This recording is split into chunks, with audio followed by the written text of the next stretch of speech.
light without dark.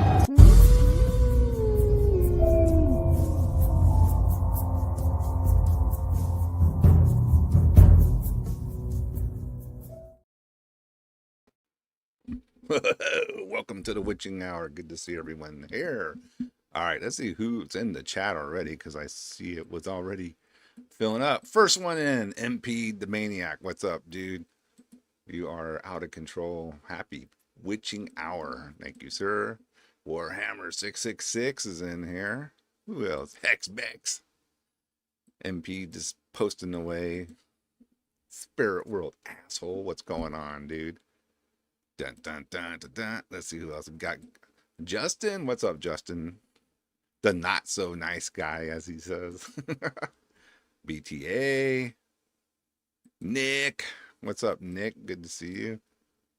The Texas man himself. Comos. Goat Throne Records. Iris. San Antonio's own Leanne. What's up, Leanne? That picture. What's up, Ruby?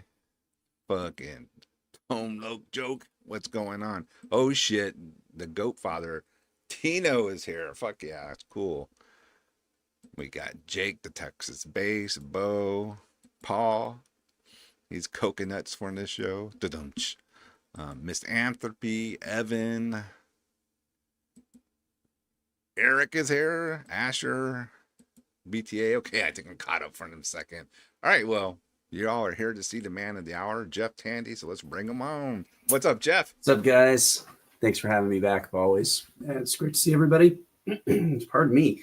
That's all right. The allergies, changing weather fucks me up, man. Yeah, that and because I went to a festival, I got sick. Luckily, it wasn't COVID this time. It was just a good old-fashioned cold. So yeah. I'm still just shaking that. But, man.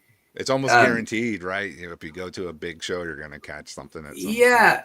And it's like roulette, man. Because, like, I mean, it's just neither here nor there. But so many people, like, write to me, hey, man, it's great to see you. It's great to meet you, whatever. Man, I got COVID so bad. I was laid up in bed for 10 days. I'm like, it's awesome that we, like, took a bunch of pictures and I shook your hand. I'm glad I'm okay, you know. Right. So, yeah. I can't wait to see if that's going to happen to me now. Yeah. I was like, okay, let's just see. But, anyway, what I'm talking about specifically is Messe Morts right here, which is a dedicated black metal festival that occurs in Montreal. It's homegrown by Sepulchral Voice Records. That is Martin Marcotte, also of Frozen Shadows fame. If you haven't checked out Frozen Shadows, in fact, I think we should play some of that tonight. That is hold on. Frozen Shadows Voice? I thought that was German. Oh, no. I'm sorry, I misspoke. Okay, I was like, Sepulchral Productions. My mistake. Sepulchral Voice is German. Sepulchral Productions is Montreal. They have a similar name, and I've made that mistake before, and I'm so fucking embarrassed. Okay, sorry. Sepulchral Productions out of Montreal. Again, Martin from Frozen Shadows fame, and it is a great fest. And like, what I was just arriving at today when I was getting ready to come on of all here, people calling out people screwing up. We love you, Fraser. Yes.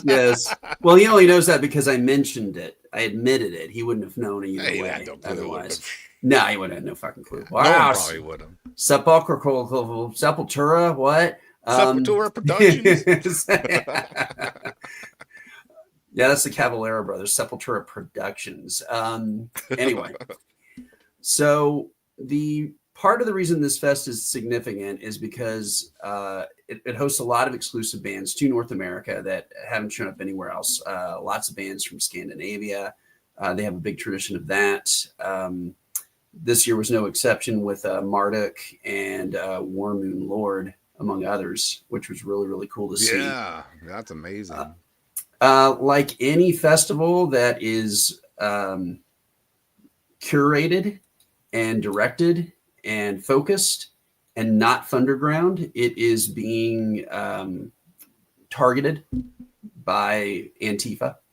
And this year was no exception. The big year for Messe Mort, that was a big blowout, was 2016. Nick and I from Trenchant were standing in line waiting to see Graveland headline for the first time ever in North America when Antifa protests shut down the show. So the whole show got canceled that time. Yes, Graveland, the Saturday night edition got canceled due Wow. to violence by Antifa. They literally attacked neighboring businesses and people who were completely unrelated to the festival just to turn up the heat. So the people who say these people are violent And hateful. and Yeah. hateful people Yeah. who are just standing in line waiting for the show to open so they can go inside and enjoy the show Yeah. get attacked by people accusing them of being hateful and violent who are destroying property around them. Right. And nobody in the line, none of the metalheads got attacked. It was like people, innocent people eating in a neighboring McDonald's, among other things, who got attacked. Man. Yeah. So the cops shut it down specifically because they said this is already a mess. People are going to get hurt. We have to stop. So fair enough. Fast forward, Messe Mort kept going without really any incident. And then I think, and I'm not weighing in on this any further than just the facts of this conversation, but I don't think it's a coincidence that Trump won the election and then suddenly everybody's like really looking for something to do. If you understand what I mean, Yeah, suddenly they really cared about the fest this year again, that Marduk was headlining, and oh my God, Marduk writes about World War II stuff, and are they Nazi adjacent? Are they sketchy? They have things that are questionable, and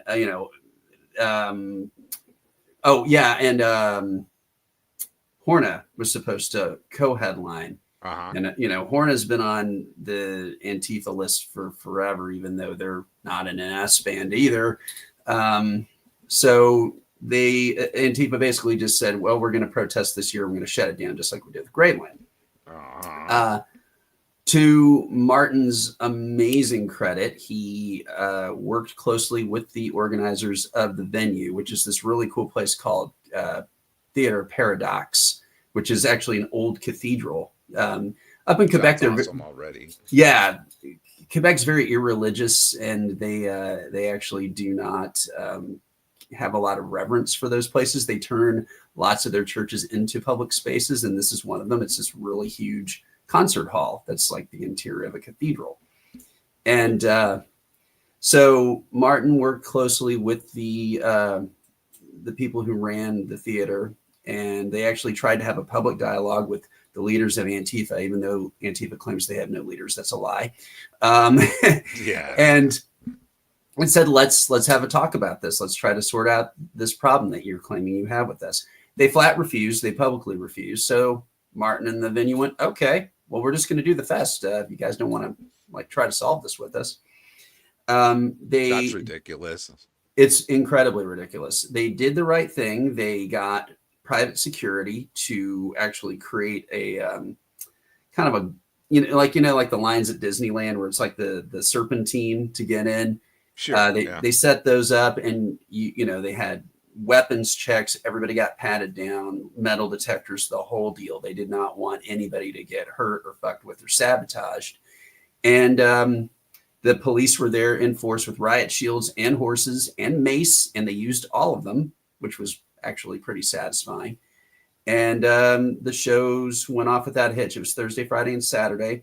The only problem was that it's kind of a weird piece of espionage, and I guess I'm okay to talk about this. Antifa apparently called everyone and their mother, because they all hate the cops until they want the cops to do their bidding, right? So yeah. So they apparently That's called the case. Mm-hmm. Yeah. So they called the airport and said, hey, you're going to have these bands coming in from Finland who don't have work visas. You need to stop them and search them and make them go away. And, that's apparently what happened. Horna and half of the band Chamber of Unlight got stopped. But Marduk was there under legitimate circumstances, and they got through. So they were Marduk was going to do an unprecedented double headliner on Friday and Saturday night. They were going to play material from Plague Angel and ROM 512 on Friday night, and then they were going to do all Panzer Division, among other classics, on Saturday night. So then they ended up having to fill in for Horna and Sargeist on Thursday night, and they ended up playing a third set, and then they played like a mix of new and old and Wow. tore it up. I mean, the shows were all sold out. It was really incredible. There was also bands like from France, Merrimack, my old friends from the first tour we ever did with Marduk. That's right. Wow. Mm-hmm. It was exactly 15 years ago, like this month. It was insane. That's how it worked out. Cool. And then Ritualization, who great guys, great band, really, really cool. Yeah, if you haven't checked out good stuff. If you haven't checked out Ritualization, definitely go check them out. They are awesome. They're on Iron Bonehead Records, and they kill. They're it's easy to kind of point towards Angel Corpse, but it's like classic Morbid Angel Corpse, really, really super fast and heavy. Yeah. So they're great. Again, I mentioned War Moon Lord. I really enjoyed them. Miss Therming from Iceland, who I'd never seen before. They were fantastic. Trying to think of who else I actually saw. I go to these fests. I'm with my friends in the bands, running around saying hi to everybody, and I end up only seeing like 3-4 bands that I really, really want to see. So sure, that's usually how that goes. Yeah. Yeah, but this is a festival to support because there's a lot of great things to see. Canada's not an expensive place. If you're coming from the US, the American dollar is very strong against the Canadian dollar. So that's worthy. And also the fest itself is legit and standing up for the underground. So yeah, I mean, that's great to hear that, they didn't fold. No. And I think it was smart of him to approach the community mm-hmm. and say, look, man, this is a heavy metal fest. Yeah. Well, see, what I don't get about all this, maybe you'll agree with me or not. We have no problems with R-rated movies that have, scary topics in them and things like that. But some people do. Yeah, well, for the most part, I know there's going to be some people who protest no matter what. Yeah. They're going to do it. Yeah. But when it comes to music, all of a sudden, it's a major problem. Yeah. And I just can't see why people why is this okay over here? But then over here, when it's fucking music, they freak out. And another thing too, Antifa, I mean, shutting down music, you're not going to change the world. You're not going to change anything by doing that. That is beyond, to me, a soft target to go after. If you're trying to make these big political statements and changes, go after the fucking right-wing organizations. Why are you going after bands playing music? It's so stupid. Print a 3D gun and shoot a CEO. I mean, that's what we all want, So those are the real, evil and crooks, not Marduk. Yeah. And Marduk. I'll say this because I don't want this to be too politicized. My attitude is that I'm not so much worried about anyone's political beliefs because everybody has a right to their political beliefs. Correct. Whether or not I agree. This is America. That's what makes it a democracy. Exactly. Yeah. But my steadfast point is that I don't care if you're the Christian right or the commie left. If you are standing in the way of metal, you are my enemy. That's it. I don't give a fuck what it is, why you're doing it. I just know that you are the enemy and you must be crushed. So very good point. Yep. Yeah. I've said this before. I want the far right and the far left to have to fight each other to the death in an arena battle. That, and I think the rest of the country would then function pretty well. Yeah. They're the ones who pull everybody in all these crazy directions. Yeah. Yeah. And most people just want to be able to do the things they enjoy. And if you're doing something obviously against law breaking, well, those are your chances are you're probably going to get caught and go to jail. So whatever. Yeah. So, but most people just want to fucking go to their metal show and drink their beer and have a good time. And, they're not going to be fucking high stepping around on the streets afterwards. And it's just so ridiculous. And you're really illustrating a great point because it was so absurd that all white Antifa, and don't let them fool you. They are all white. They're a bunch of white college kids. All white Antifa trying to condemn and put in harm's way a multinational, multicultural festival, like all of them are, They And all are. I never seen one say, "Oh, wait a minute, black person, you're not welcome no. here." I never seen anything like that. Yeah, so many of their beloved POCs were in the crowd and even on the fucking stage, and they're outside screaming about evil Nazis. It's like Racial injustice and this you and that. guys don't fucking know shit. I mean, it really So goes to show, yeah, they do not do research. They just go it with the fucking, with the blah blah blah saying, and they just run along with it. And there's no research done. Like, hey, wait a minute. Why would all I these people of color be here if these guys were Nazis? Like true blue yeah, Nazis. yeah. Why There would was so well, crazy?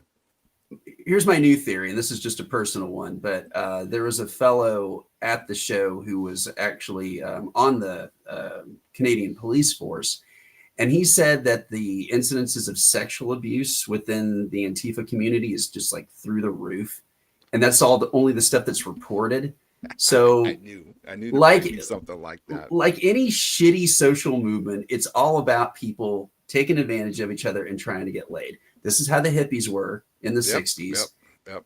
And I didn't come up with this one, obviously. It's been floating around, but I really like it. They said, remember that hippies are bad people pretending to be good people, and metalheads are good people pretending to be bad people. So I think that sums it up. That sounds about right. Yeah, dude. And yeah, fucking Tino, man, I'm glad to see it. Thanks for coming on. Well, thank you all for coming on, but it's really cool to see Yeah, Tino. SGR man himself. He's the man. So I did want to play a couple of songs. I guess from the fest. I mean, obviously we could play some Marduk, but you guys all know Marduk. I play Margaret to death on here. Yeah. So, yeah. And the Quebecois scene is really a rare one that you guys should be following. It's unspoiled, it's poser free, and they're just doing their own thing. And I've been plugged into it for 25 years now, but it's still an amazing kept secret. Everybody knows Voivod. There's a handful of bands out of there. Cryptopsy, people know them, of course, but their black metal is amazing. I mean, they live in the same climate, frozen north, and with their own language, and they have all the same X factors that all the Scandinavian bands do. So Canadian black metal is usually true blue black metal. it absolutely is. Yeah, I learned that as well. Yep. Yeah. So if you have something from it, I would like to suggest we play a song from Frozen Shadows. They didn't play the fest, obviously. They've been gone for a little while. Let me see if I have some. I might have them. Did I fucking put them on my iHod had them. Yep.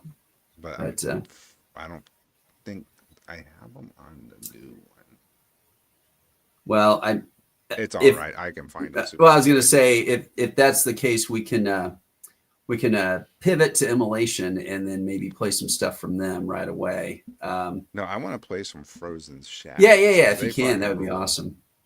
So we'll just keep talking while we do this, and I'll download a song real quick. Okay. This band is amazing, and they're really not super known. Yeah, and I cannot believe they didn't get bigger because they were contemporary with everything really fast and furious that was going on right in the second half of the 90s, like later Model Marduk, Ethereal, all that stuff. It's the shit I usually eat up. Yeah. Oh yeah. My blasting black metal. Okay, BTA is asking all-time favorite Marduk release. It's going to be Those of the Unlight. That's the one I got in on. And Those of the Unlight. Yeah, although Opus Nocturne for me. Opus Nocturne's good. I like that one a lot. And then of the Mortuus era, Far and Away, ROM 512. I really, really like that album. So yeah, that was his debut, right? No, Plague Angel was his debut. Plague Angel. That was the one where Legion was supposed to be on, but he failed, right? Yeah. And so Mortuus just came in and kind of did the songs. Yeah. ROM is like where he kind of got to put his blueprint on it. Right? Yes. Right? Yeah. It was much more built out. And I mean, when you look at Marduk, if you like go online and really actually look at the breadth of their discography, it's insane. They were putting out a release a year for a while there. Oh, dude, totally.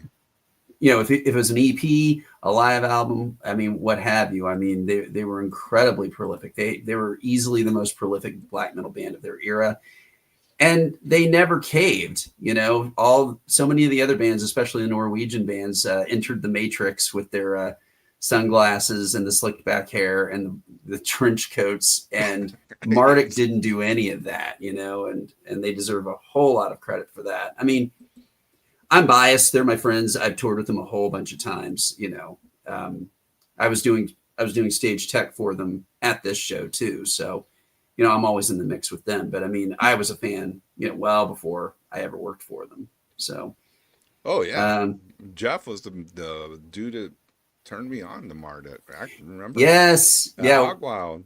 yeah. I remember sitting in the parking lot and throwing on those of the Unlight and going, "Yeah, listen to this," and that's pretty much like right when you and I both properly got on the black metal train, if I remember correctly.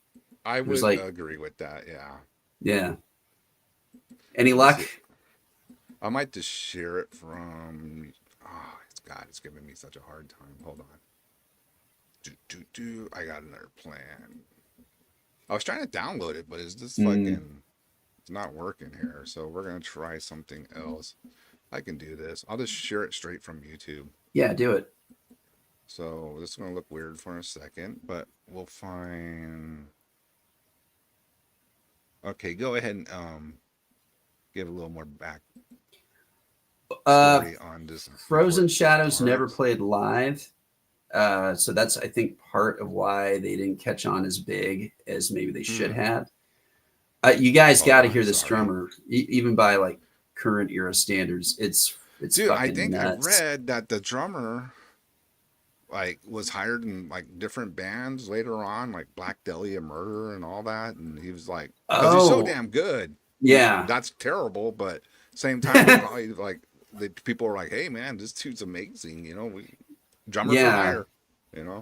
Yeah, he was floating around in a few things up there, but yeah, I lost track of him myself. But like I said, Frozen Shadows is it. You good to All right, go on so that, or yeah, we are ready now, all so right? Let's hear I'm it. gonna play it.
Okay, we are back. Yeah, dude, they're just totally fucking amazing, you know. How about that? Yeah, I mean, you're missing out.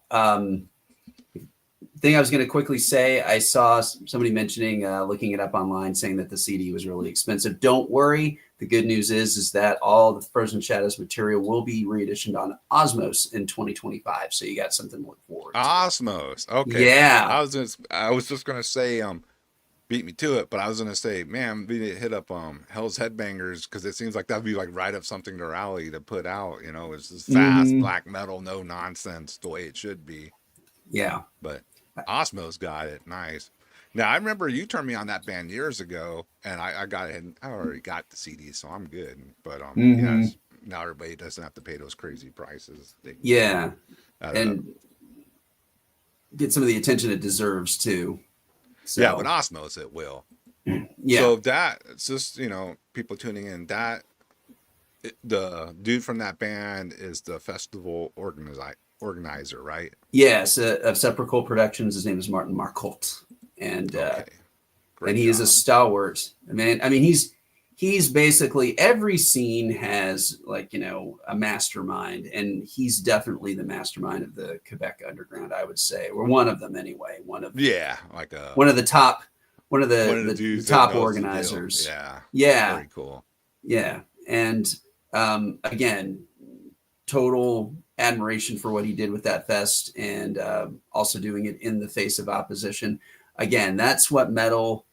We're not a bunch of punkers, but if we like being left alone, I would say the metal Yes, underground likes being left alone. But if we're being pushed, we will resist, and we're not going to rightfully be so. shy. We're not going to be shy about using the actual legal and practical channels to make it happen because we don't give a fuck about the politics in the end, unlike what we've been accused of. You know, I mean, The yeah, politics are so secondary, man. If anything, really. and really, honestly, it's like okay, I don't want to be completely myopic about it, but I'll say usually when it's a dedicated Nazi fest, it's out on someone's farm and the band is playing on a sheet of plywood. Okay, that's not going on Yeah, in commercial venues. All right, that's just simply not what's happening. It's a no, completely different that's set of true. It's one circumstances. of those, tickets and a venue or addresses will be sent out the day of the show Yeah, to the yeah, only people. yeah. But it's so true. Hey, knock yourself out. I mean, the squat punkers have their little, festivals, all that stuff. I mean, again, that's the whole idea. It's like just everybody just stand up each other's fucking way. You don't like it, just fuck off. Go do your own thing. I You never guys know why can. you gotta piss in other people's fucking Cheerios for them. How's that? Why, that just tells me you're an asshole. You're just Yeah. a fucking asshole if you like to ruin other people's, good time. What the Well, fuck? yeah.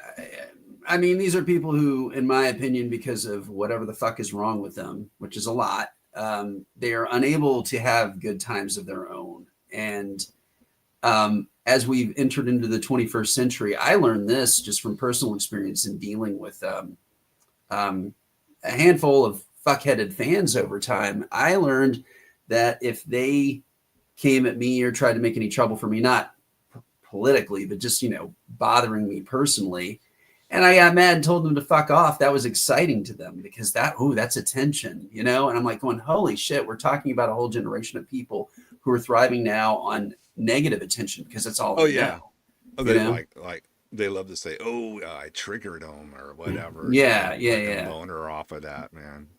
Like, Yeah. And when Aversifera started, I mean, when Versifera started touring heavily, there would be people coming to our shows who were purposely like really weird and aggressive and like nasty to us, not because they hated us, but because they were trying to get us to pay attention to them. And because we were a black metal band, they thought that's what you do. I'm like, nah, it actually oh, doesn't I work remember that that way. attitude. I know what you're talking Hmm. about. Yes, yes, I Yeah, remember that too. Like, man, slow down. yeah, yeah. Yeah, like I'm So not grim and cold 24/7. I mean, Fucking well, yeah, and you don't have to be like a goody goody or a kiss ass. It's no, it's not a you goody goody know, or a kiss at, no, but you know what I mean. You can lay off the hardness, for 5 minutes sometimes. right, Fuck, right. yeah. And anyway, so Yeah, I'm not saying like, oh hey, I'm gonna help everybody cross the street. No, Sure, but sure. you're Just talking to being a fellow metalhead. I know what's up. Come on. yeah, and just be genuine. I think that's a good Yeah, maxim for any walk of life. Just be genuine. sounds about Don't right. Yep. don't constantly be in these machinations and like all this double talk and these schemes and I mean, and this goes for anybody of any political orientation, religious orientation. Just get over yourself. Just be who you are, be aligned with what you are, and recognize that you cannot make the world bend to fit you. Find your friends who are like-minded. Go run off and talk about how the rest of the world sucks. God knows I do that, but I'm Yeah. not trying to make anybody do anything differently. I just, if I don't want a piece of it, I just stay out of it. It's really, really easy. All right. So, this stay in your lanes and enjoy your lanes. That's how I live my life. Okay, so we got another track you want to play here. Yeah, one more, and then I'm my main purpose here is, of course, to promote the new Immolation book. So I don't, just in case you guys are wondering what's up, but yeah, we have another band. They didn't play either. I don't think they actually play live either. There's two really great bands out of Quebec. That's Frozen Shadows and then Sorcière de Glace, which is another band from Quebec that's been around for just about as long. Neither band is a live entity at this point. I think Sorcière de Glace played shows in the past, but I don't know how long it's been. They have put out albums pretty much every other year, and they're amazing too. And yet another band, they're active, and I'm like, why isn't this huge? Why isn't this something that everyone's listening to? Because it's got every single checkbox on the good black metal list. And this is from their newest. It's they're out on Osmos these days too, which is really, really cool. But yeah, he's trying to sign up everybody worth mentioning, it seems. Which is what he should have been doing, because that's what he was good at back in the day. So he's kind of resetting, and I think it's really label run the wayside for him like about a decade, but it seems like he's trying to scoop up good shit again. Yes. So yeah, let's hear one from them.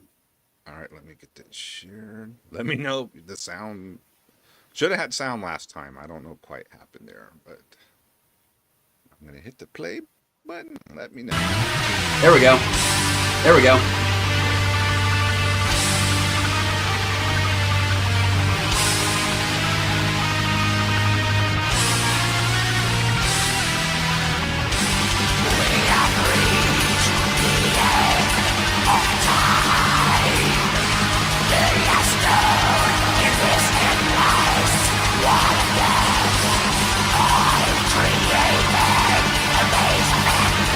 Trees of darkness, my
Sorry, I everybody. hear the rest of the album. Go Yeah. listen to it. Yeah. It dives Yeah, right that into was another fun. song, and the songs are Yeah. kind of long. So, but yeah, I did um, not catch that. I was like, what was that it? yeah, that's Sorcier de Glace, everybody. Anyway, I mean, two of many great reasons to investigate the Quebecois scene. Sepulchral Productions out of Montreal carries or signs most of the bands worth hearing from up there. There's also Gavura, which is an excellent band. Phobocosm, which actually isn't black metal. They're heavy, dark death metal, and a great band too. I mean, I could just list them on and on and on. Oh, Yeah. Demonic Possession blog. Thank you. I appreciate that. Yeah, Going back there, yeah. that was the tour blog that I used to do when we were actually out on the road a lot. So, I remember those. Yeah. Good stuff, man. yeah. Anyway, it like I said, there's no reason for a scene right above us in North America to be heard. so overlooked. Yeah. So please just find whatever you can. Just type Quebecois black metal or Quebec black metal, and you're going to find a lot of amazing stuff. I mean, all the bands are also fantastic live. Every band that we've ever played with up there, and Aversifera has played in Quebec a lot. Every band that ever opened for us that was regional was really, really great. And, you know, I can't say enough about that scene. It's just amazing. No, so I'm terrible with the Canadian geography. Mm-hmm. What part of Canada is that? Like Montreal, or is that more another direction? Montreal is the biggest city in Quebec, which is a province that is right above New York State, give or take, and kind of abuts into Maine, I think. So I just wanted to say I can confirm what you're saying because, yeah, as you know, Hod was on tour with Marduk and we played Montreal, and their scene fucking rolled. Yes. Yeah. One of the best shows of the tour. In my opinion, it was like, wow, really fucking cool. Yeah, absolutely. So anyway, much love to them. Yes, total support. All fucking harsh metalheads, but cool as hell. Yeah. What I remember. Yeah. Great people, really dedicated and really, really humble. As you can tell, they have some fucking awesome bands that, you know, they're not. Dude, you could imagine like a bands like say around here had sound like Frozen Soul or Sorcerers. What, Frozen Soul? You mean Frozen Shadows? Oh, yeah. Yeah. We already have a band called Frozen Soul. Yeah. Oh, damn. Now that was the worst fucking one of the night. No, Frozen Shadows. Frozen Soul is the worst thing around here. That's funny. Frozen Shadows, they'd be fucking like, they would be so fucking conceited with their noses up in the air. But yes, I made the fucking, I made the joke of the year right there, Frozen. Yeah. Gate weeper. Yes. Anyway, so please check it out. Please, again, think about going to that festival. You're going to see bands from Europe, Scandinavia, doing exclusive engagements in North America. Ticket prices are not that bad. They really aren't. And again, it's real easy to get around. They got a very easy metro system, a subway. Imagine that. You can get everywhere for pennies on the dollar. You can eat and drink like a king and see some amazing black metal. It's always at the end of November. That's the only hook. They don't have Thanksgiving the way we do in Canada. So Martin always hosts the festival on Thanksgiving weekend. So if you got a bitch of a wife who makes you go see her fuckhead of a family, then maybe you're not going to be able to go. But, you know, maybe try to plan ahead and, you know, start chipping away at her now. Anyway. $90 for Friday and Saturday. That's a Yes, deal by it's fucking for the bands you're crazy. seeing, international bands. Wow. To see Marduk twice in a row, and then all these other awesome bands opening for them. Yeah. It's That's ridiculous. rules, keeping the prices like that. Yes. I mean, Now here, this is off subject, Jeff, but this is funny because you'll relate to this. You know, you'll know. Remember Vesperian Sorrow? Remember that band? Oh yeah.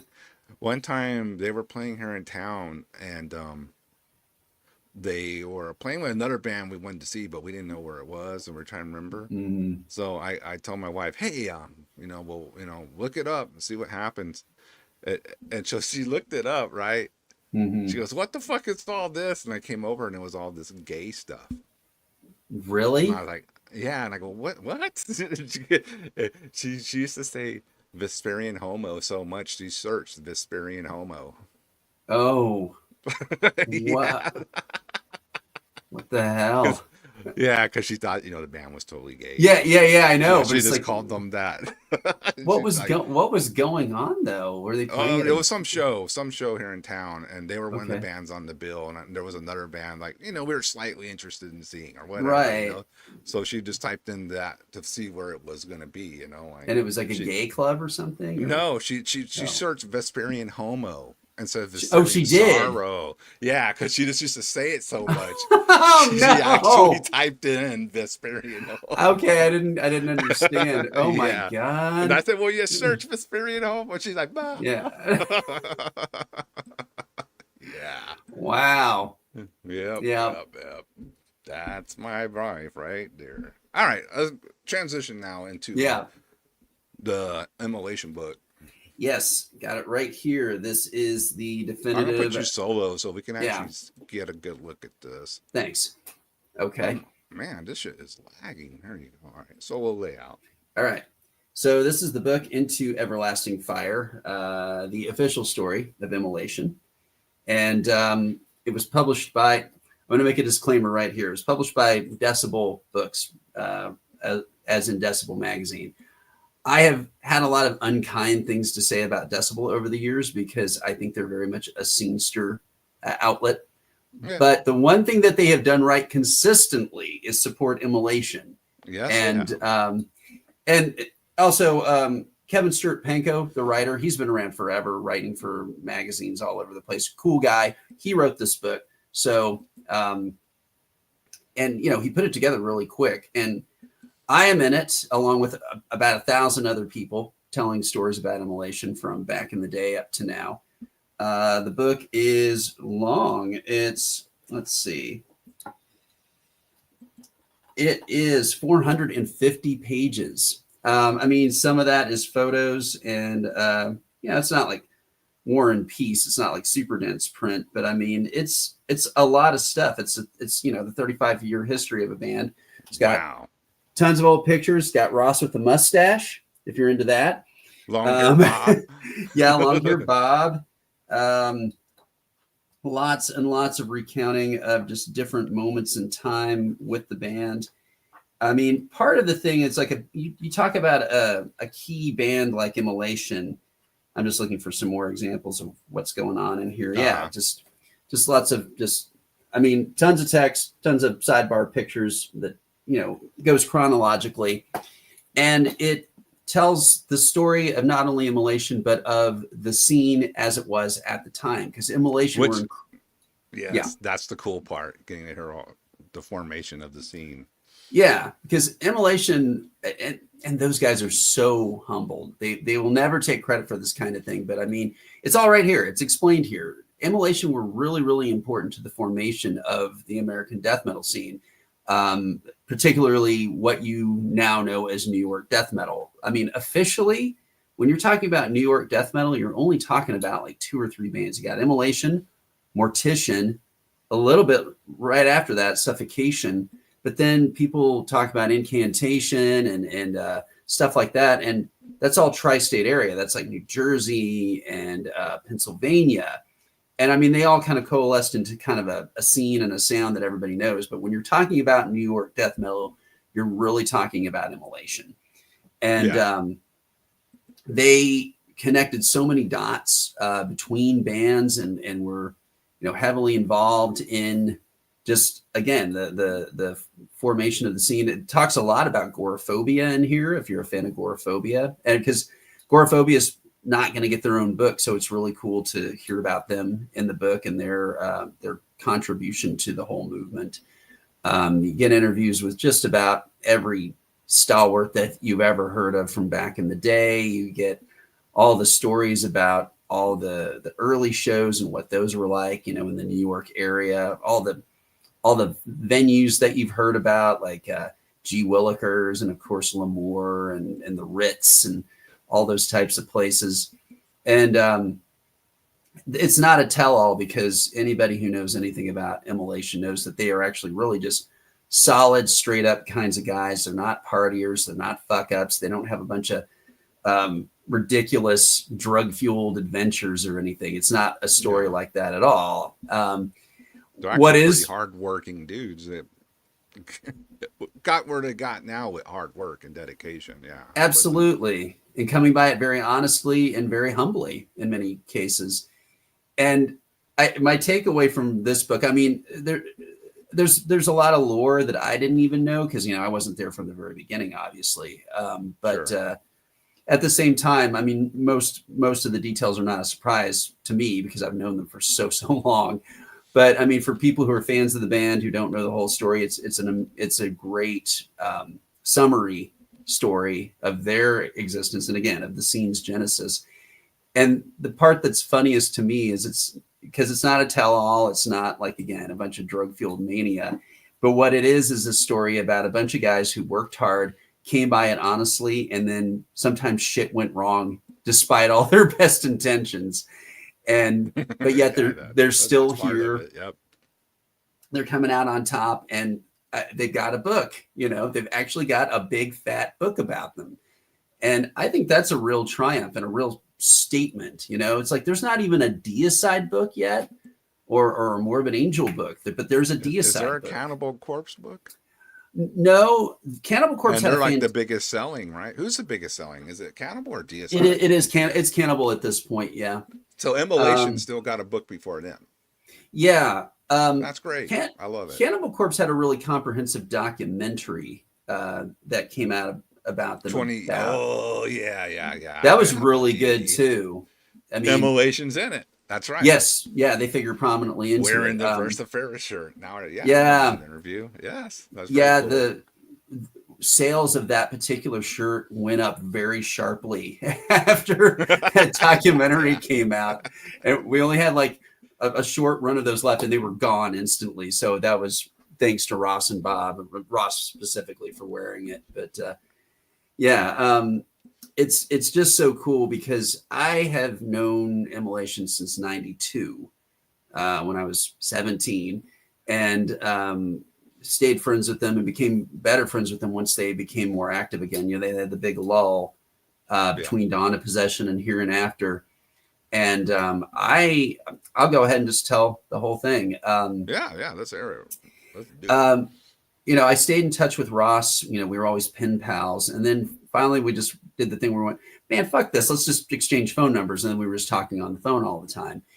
And they didn't, they had this big lull, like of almost 5 years between Dawn of Possession and Hereinafter. And it was really something, because right in '95, I got my radio show Metal Enema, back when it was on FM in Austin, which, man, talk about having control of a situation. Having an FM death metal show was a big deal. The original Metal Enema. Yeah, the original one, before it became a podcast, all of that stuff. I remember Ross coming on my show in '95 when Hereinafter wasn't even out yet, and they just had a 3-song promo for what became Hereinafter. That promo ruled. Yes, and it sounded great, and that's what got them signed to Metal Blade.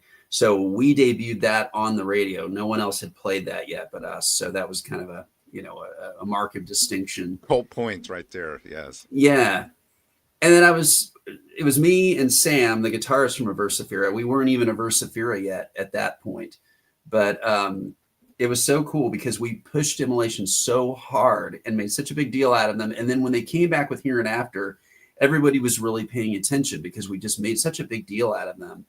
And then they came back about 6 months later after the album came out. They came out with Cannibal Corpse and Brutal Truth, and they played Austin. And I went to that. Yeah, one too. Yeah. That was a great show. That was a killer show. Yeah, it was packed, and I was so proud because that was the one night. Was Pete Pache there? Yes, he was. That's the show where he came up front and was like freaking out and doing his Necrovore screams at the band. And yeah, that was amazing. John from Necrovore was there. That's when he was living in Austin too. So it was kind of a big homecoming of sorts. Kind of early coming out. Yeah, check it out. Yeah.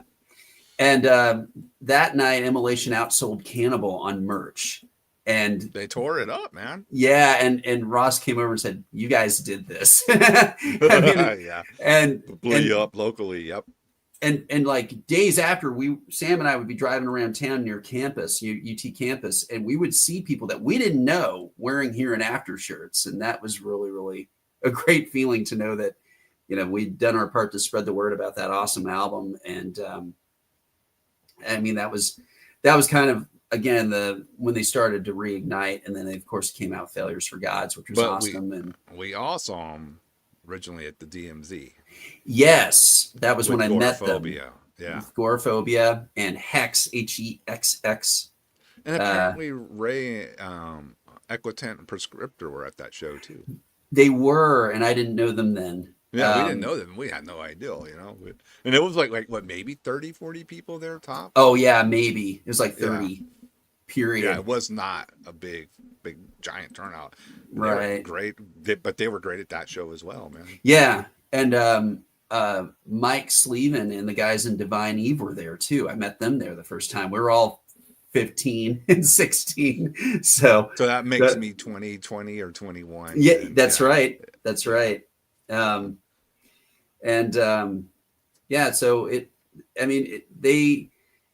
Immolation is one of those bands, again, that never flinched. They went through a lot of ups and downs. They had lineup problems. They went through a lot of periods of doldrums because they insisted on continuing to be a dedicated death metal band in a time when that was absolutely not what people wanted. I've said this before, but I have to explain to people who are, born in the 90s going, listen, in 1995, the two biggest metal bands were Biohazard and Typo Negative.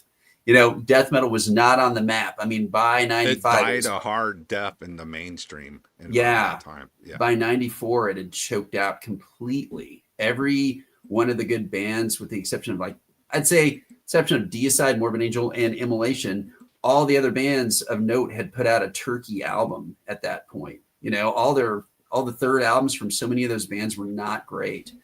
But Immolation didn't fall into that trap. They just stayed away for 5 years and then came back with something amazing Here and After, after the, inimitable Dawn of Possession, which is of course the touchstone for me and so many other people. I mean, I'll dial it back one more step. I heard that the first time on KSYM. Ruben Luna put that on the air on his show. And of course, San Antonio death metal. Yep. Yes, Ruben was the guru. If he said it was good, we knew it was going to be good. So he put that on there and he introduced me to it. And the moment I heard Into Everlasting Fire, I was completely hooked. I never heard anything like it. And I was already a big fan of Deicide and Morbid Angel and Pestilence and all those bands. And I still thought that Immolation was different. I was like, this is so dark. And they have never deviated from that. Their sound has always been challenging. I would say they've streamlined it a little bit over the years, but not that much. Yeah. They're still true to what their core value is, They never did this drastic thing like, what the fuck are they doing, or we're trying something different. And, none of that nonsense ever crept into them. They kept it death metal. Yes, and I agree with the statement that their worst album is better than most bands' best albums. Like, if you heard any other band producing a one of Immolation's B level albums, you'd go, holy fuck, that's amazing, you know? So Yeah, that's got it. and I mean, and I'm saying that it's all a matter of degrees. Immolation's quality control is incredibly high. But there's ones I prefer more than others. And I mean, Well, of course, yeah. yeah. I'm partial to the old albums. Yeah. I mean, That's just how it goes. I like them on a continuum. I mean, they always manage to come up with something that surprises me on every album. Yes, you know, and some new move that I never would have anticipated. Gabriel, we gotta give him his due. He videotaped. He did the DMZ show from God, I can't remember. It was yeah, it was Dawn of Possession. Yeah, and it was July 24th, 1992. Yep.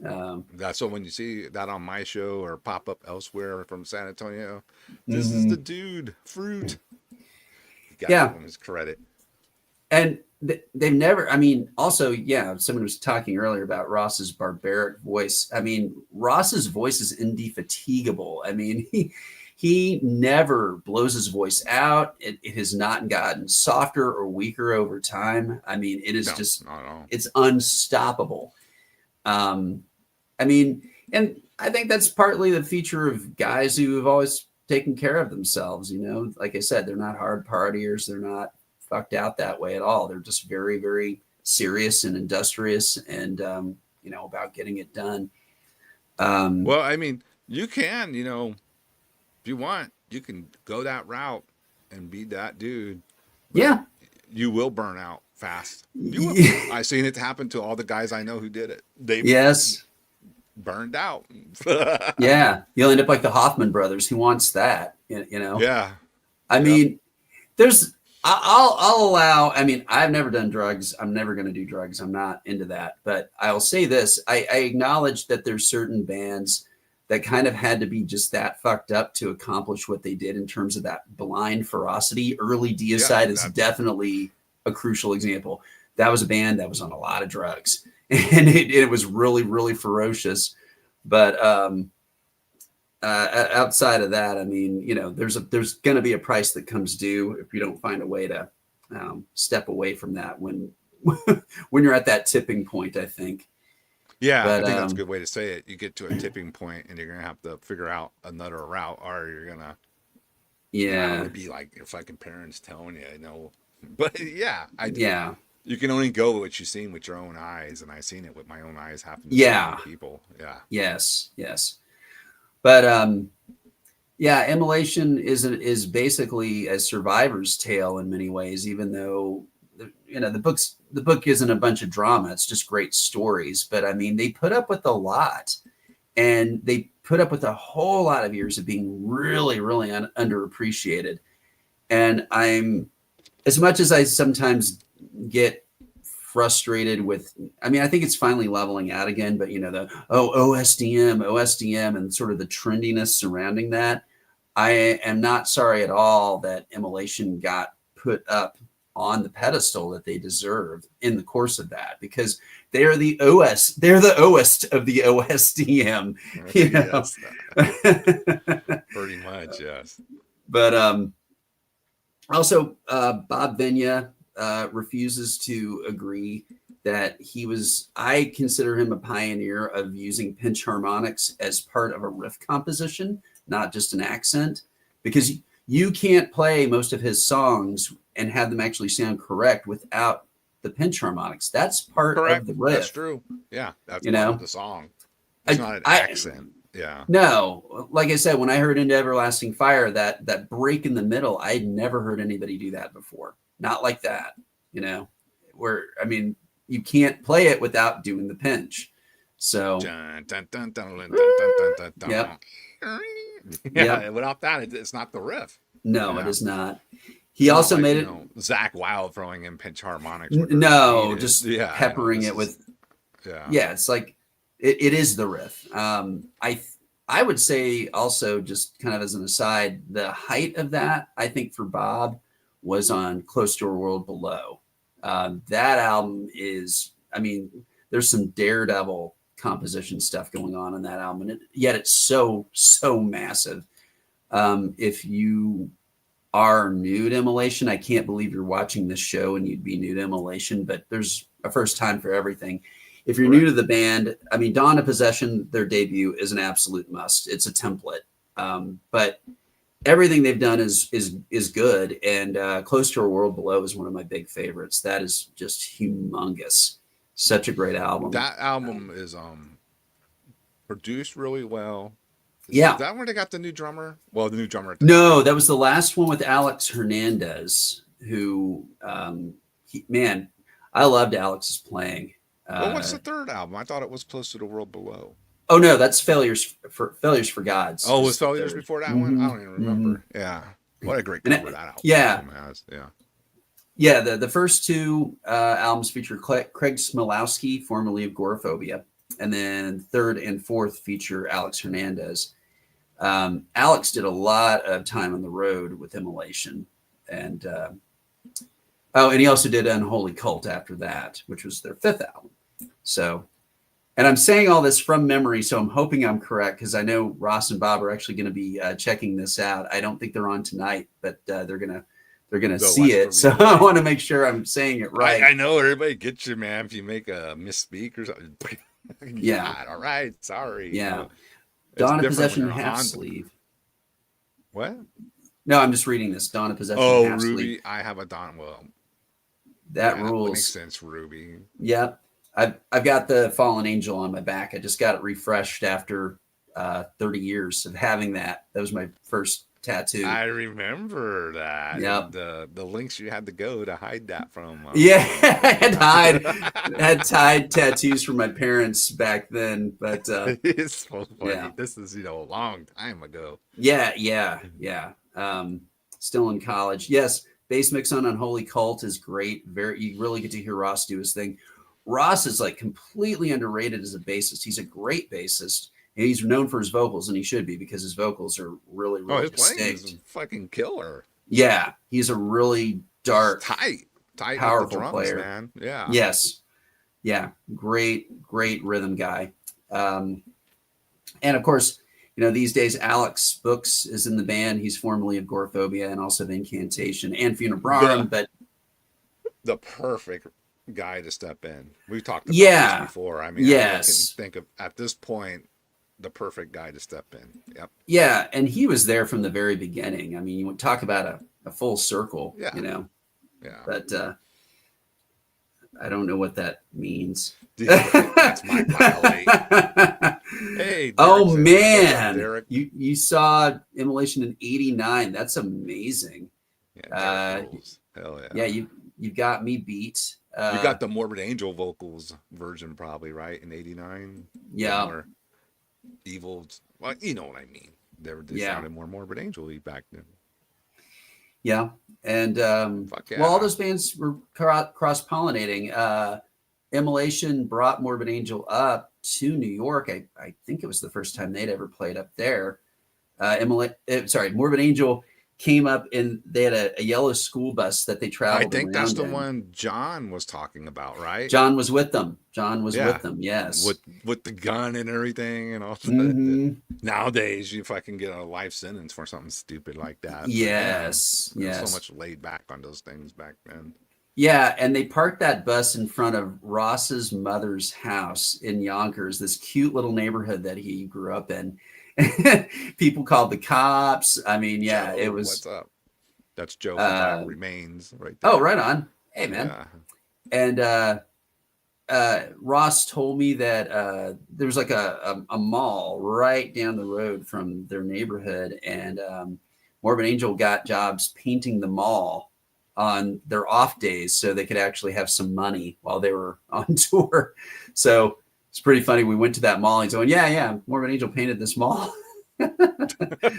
So, like a little gas. I mean, that's great. That's what you did back then. You There was no starving. Money in death metal. No, I mean, you guys probably, a lot of you, well, some of you surely do, obviously, those of you are chiming in about seeing Immolation in 1989. But remember when you could see those bands for like $5? I paid $7 to see Deicide at the showcase. Remember that one? I mean, that was insane. Oh yeah, those prices were great. That's why I get I don't really like going to any type of big shows anymore because I refuse to pay these prices. I'm just like, Yes. no, that's outrageous. I'm not paying $40, $50 for Yeah. a I'm half-assed version of a band I seen when they ruled, fucking 20, 30 years ago. That's okay. I'm just not doing it. Yeah. I'm taking my nephew to shows here and there because he's really getting into underground metal. And of course I want to support that. And I'm like, Jesus fucking Christ, like $80 for a Monomarth, It's just like, Where does a Monomar get off charging $80, dude? um, I know it's yeah, expensive to tour. I get all that. everybody's Jeez. doing it though. That's just Why? the But they industry got like standard. big stage productions too, don't they? They got Yeah, they all had this dragons bullshit. and castles, and then they get the So whole they gotta take idiotic all your- audience rowing, and yeah. Yeah. It's kid Anyway, stuff at this point. Yeah. Well, Immolation has none of that. They've got some scrims behind them, and then they just get up there and destroy every time. And I have seen them literally. Now, it's funny. This is something you guys should think about at home. If you go, oh yeah, I've seen that band 100 times, or I've listened to that album like 1,000 times, you got to actually think about how many times that really is. I've known Immolation since 1992, and I've been on tour with them a couple of times, and I've only just gotten over like 100 times. I've probably seen them about 120 times. That's a lot. That's a lot of times to see one fucking band. And yeah, it is.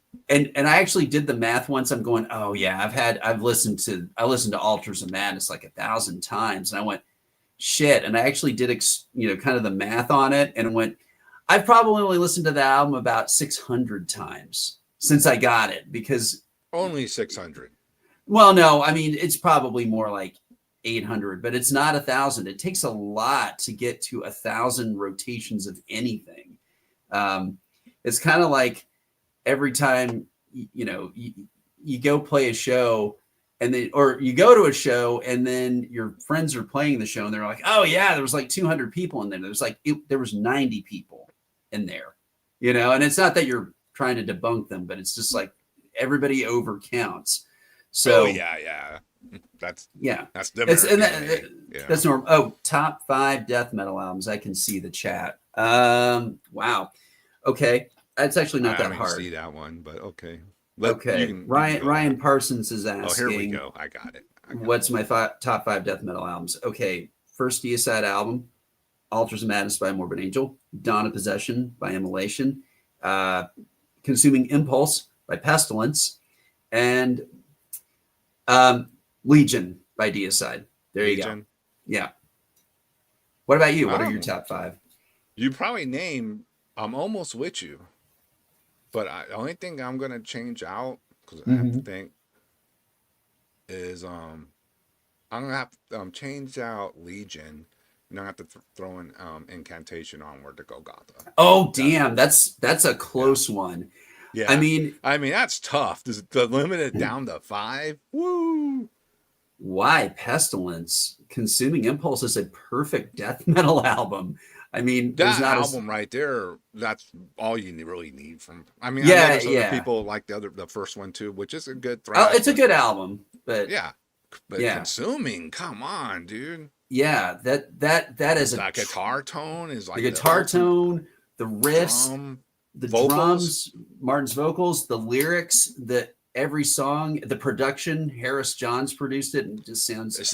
Remember when you first put that on back then? You're like, holy fuck, this is insane. And it's not like the fastest blast beats or none of that. It's just the total package of the sound just hitting you. It's just so crushing, dude. Complete churn, and I remember that was an early entry because that was 89. That was right there with Morbid Angel. That was a really early entry. I never get tired of Legion. I mean, I never get tired of any of the albums that I really like. If you want to see me lose my mind at an Immolation show, for example, I mean, I love all their stuff, but when they play anything from Here and After or Dawn of Possession, I know all the words. I'm going to be just like, and just going berserk. And and I just want to go on record. Yeah, Legion kicks ass, but since I got the debut in there already, I'm gonna have to put some Incantation into my top 5. So. Yeah. So anyway, I'm gonna hold this up again, and then we should play some Immolation music. Yeah, I got this some is queued this up. is the book. Let me It's show the layout so you can yeah, get there. it is on sale online. I think through Decibel Books. Immolation also has links to it on their What social do you know media. the price? Is it reasonably priced or is it what's the price It's on this? $26.95 Okay, for a that's not 400 outrageous. page hardbound Oh, book. that's a deal. The artwork is also cool because it's actually Andreas Marshall who did the covers for the first. He did like I guess the first 5 albums. Yes, he did all the classics. He did Dawn of Possession. He did Here and After. He did Failures for Gods. He did Close to a World Below and Unholy Cult. So yeah, I mean, it's the whole thing's just a perfect full circle move. And again, if you're really into the trivia about their origins, all that stuff you've always wondered about, it's in here. They tell those stories, and it's really cool because so many people from that scene. Everybody has an Immolation story. If you were involved in death metal in the '90s, I mean, Yeah. they were like they were kind of they were kind of just I wouldn't say they were a ghost in the machine because they were prevalent, but I mean, as people, Bob and Ross were particularly just, they were everywhere. Everybody knew them. Remember when McEntee toured with him on guitar? Jeez. Yeah, and that was a really good tour. That was '99. Yeah. John McEntee was in the band, and outside of Alex being in the band, John was a really good fit because he could play it just like them. Yeah. And then they also give a whole chapter to Bill Taylor, who is a great guitarist, great guy. Bill was in the band for many years. He from Angel Corpse, right? Yes, played in Angel Corpse, and Immolation was actually his main band for a long time. And I liked Bill because he was kind of a berserker element, I mean, not an out of control guy or anything like that, but his origins, he was much more scruffy in his way on stage. The underground type of way. Yes. Of doing death metal. Yeah. Yes. Gotcha. Yeah. And he was a great foil to Bob because he could shadow Bob perfectly. He could play everything, but yet, Bob is very upright and kind of very an elegant player. And Bill was just brutal, and his presence was really, really cool. Yeah, he brought and he was always in touch with the underground, like more underground of the underground. Yeah, so it was cool. It's always cool when a band has a dude like that in the band. I always thought it was cool. Bill and I could talk about any band, black metal, death metal, anything. He knew what it was. He was really, really up to speed on everything. So I got lucky back then because my old band got to open up a bunch of the Immolation tours throughout the years. Mm-hmm. The Wackies, I think, when they would come over there. Yeah, I remember that. John Desplachet was at that show too. That's the funny thing. How unfortunate for me. Nah, just kidding. But yeah, I'm trying to think like, I guess a highlight for me in speaking of Immolation touring was when Aversifera and Immolation went out on tour together. Yeah, the actual tour with them. Yeah. Mm-hmm. It was Rotting Christ, Immolation, Belphegor, and Aversifera. That was a killer lineup and had a lot of takers. We played that was heavy duty tour right there. Shit. Yeah. We played all over the US and Canada and had a fantastic time. And I mean, and Hod got to open the San Antonio date on that. I remember that. That was so cool. Yeah. That was like, I think in our very early days, right? Probably so. Yeah. Well, 2008? Yeah. So we had to start a year before.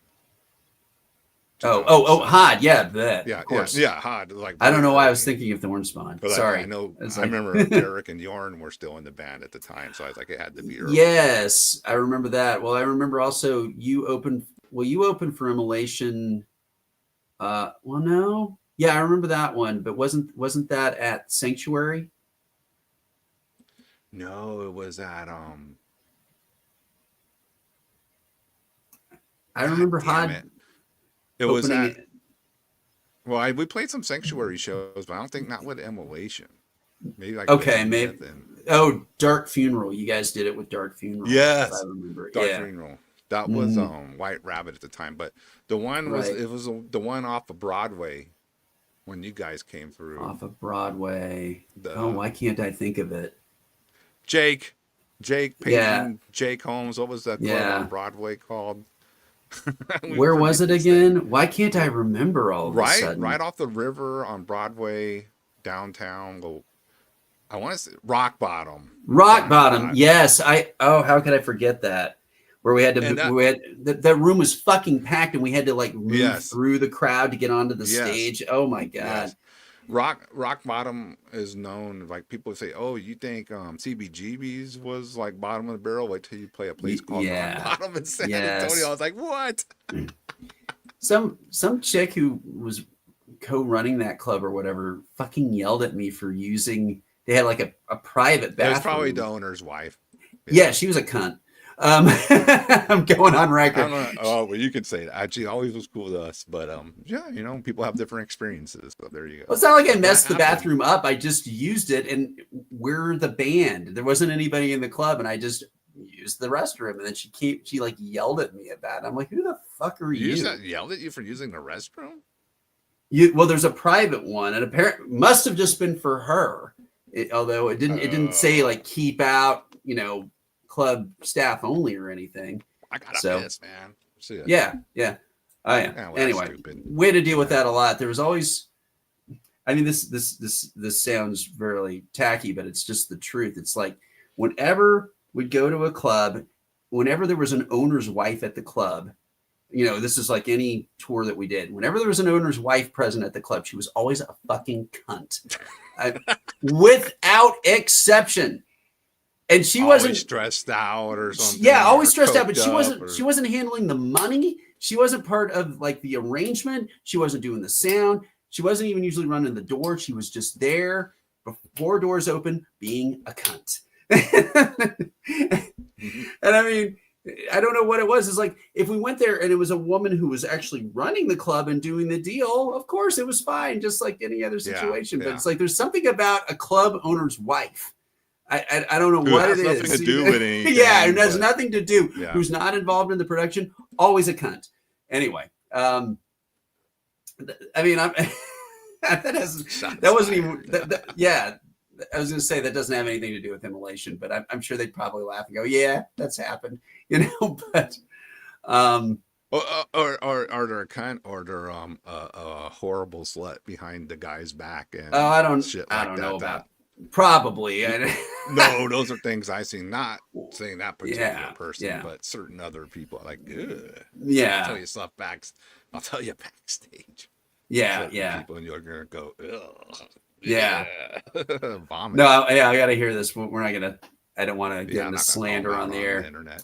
All right, let me get this queued up. Yeah, let's play a song. We've been talking about Immolation. It's like it's time to hear some. Instead of just talking, let the music do it. All right, make sure we have audio. I'm just gonna play it off the iHod. Let's see, get it queued up. We'll just play Until Everlasting Fire. Why not? You can't go wrong. Oh my god, it's my voice.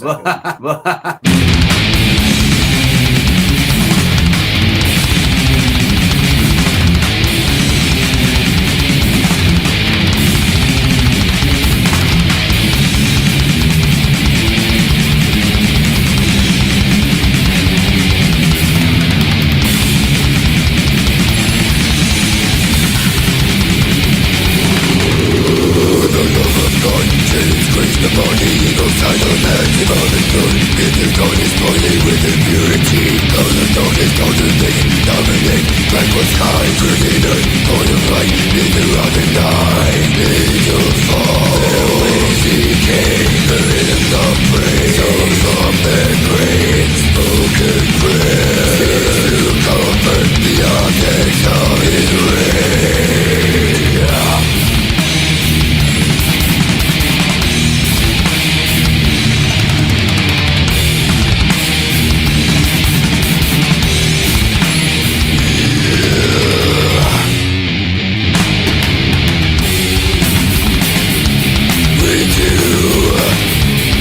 Everlasting fire.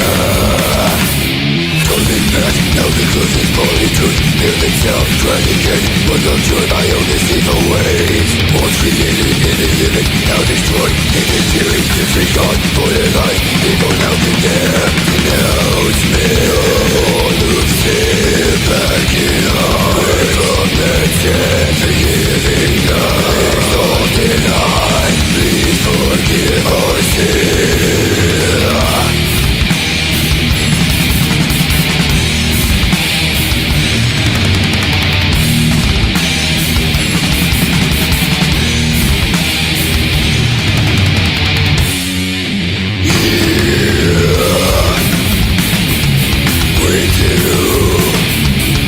Everlasting fire.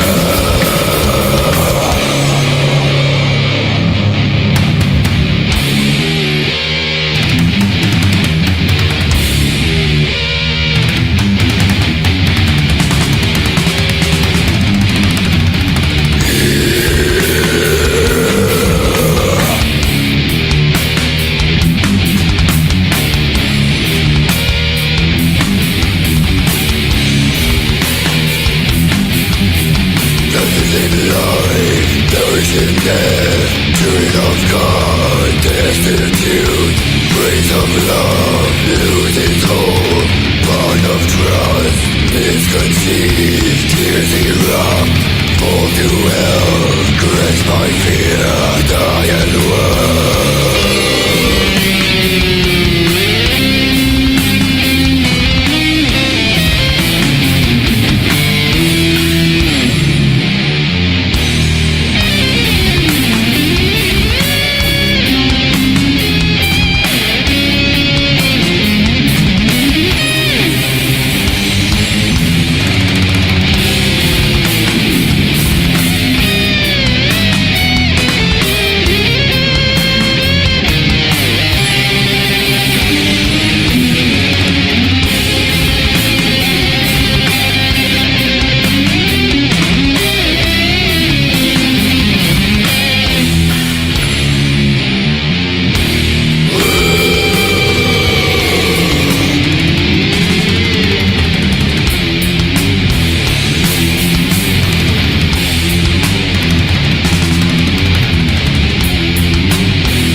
Oh yes, undisputed. Dude, still to this day, it's so I fucking know. good. I know. I've heard that song. God fucking rules.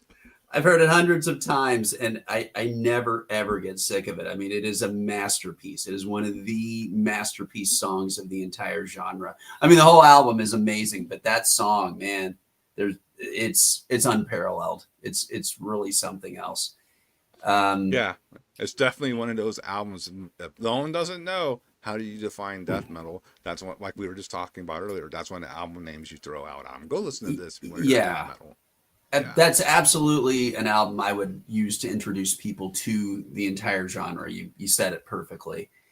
That album's sound and feel, of course, was at the hands of producer Harris Johns, who also produced.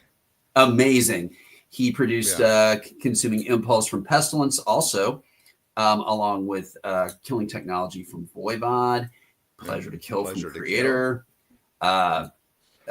Agent Orange, and Persecution Mania from Sodom. I mean, so many classics that That's he why did. those albums sound so fucking great. Oh, yeah. And he's what just a deal for an Immolation to get him to produce the album too, right? yeah. Wow. Apparently they went to him because of Persecution Mania. So that's pretty cool. That all that gets explained in the book, so I won't say too much about it. It's $35.95, people. I'm sorry, I said that wrong. I misread the label. But and to Well, answer you know your what? I'm sorry to interrupt. yeah. If you need a present for the holidays, there you go. Don't order me the Immolation book. Pleasure to Kill is not Horst Mueller. It's Harris Johns. Trust me on that one. Harris is a good friend of mine. Yeah, that's Horst Mueller metal, is Celtic. So. Yeah. Horst Mueller was Celtic Frost. And so that name is important for that reason. But no, Harris Johns is the godfather of I know what you're German thrash and speed. What? And Harris produced Tragic Serenades, right? That's why it sounds so good. Am I right? He did what? I thought he did. He did what? Produced Tragic Serenades. Produced Tragic Serenades. Did he? Man, if he did, I lost track of that myself. I think he did. Am I? Because yeah. Well, because that's why they used those tracks on the reissues. Someone's got to check. Tragic Serenades. Was it Harris Johns? What am I remembering? That seems totally possible. I don't remember now.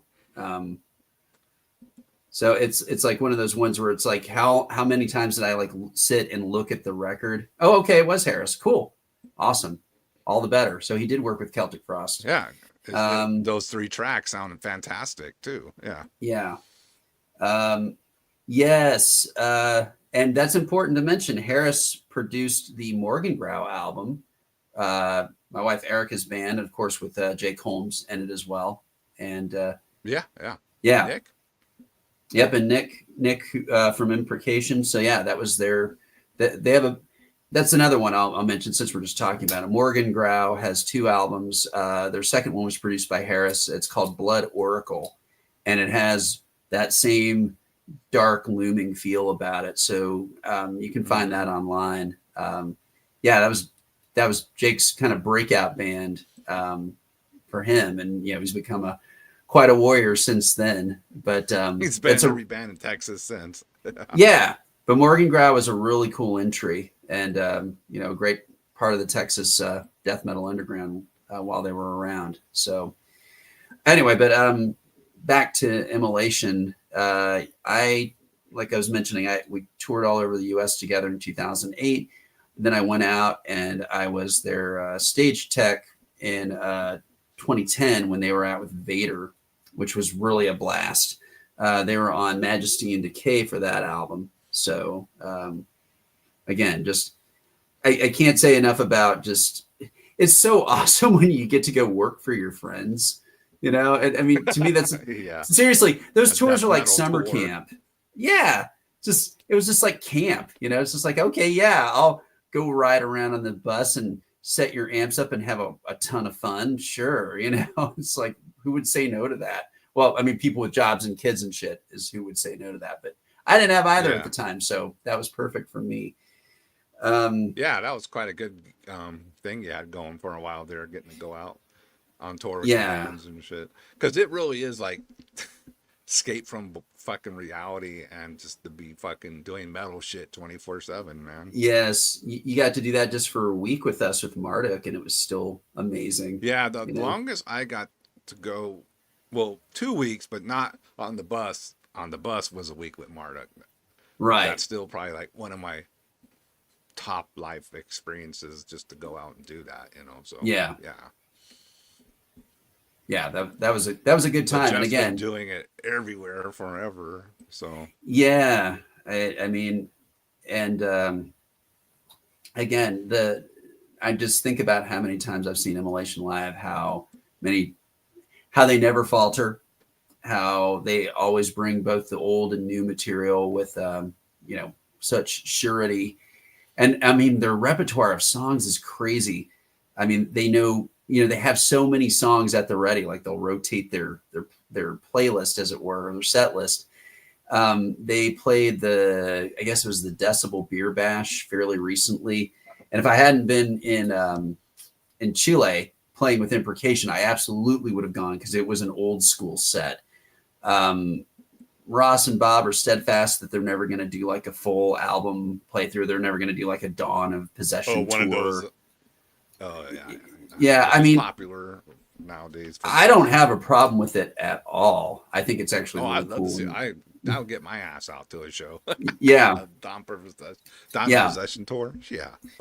But they're never going to do that as far as they've said thus far. But they do sometimes do like a curated lineup of like, classic era stuff and play that out. And man, it's really a sight when you when you get to see all that.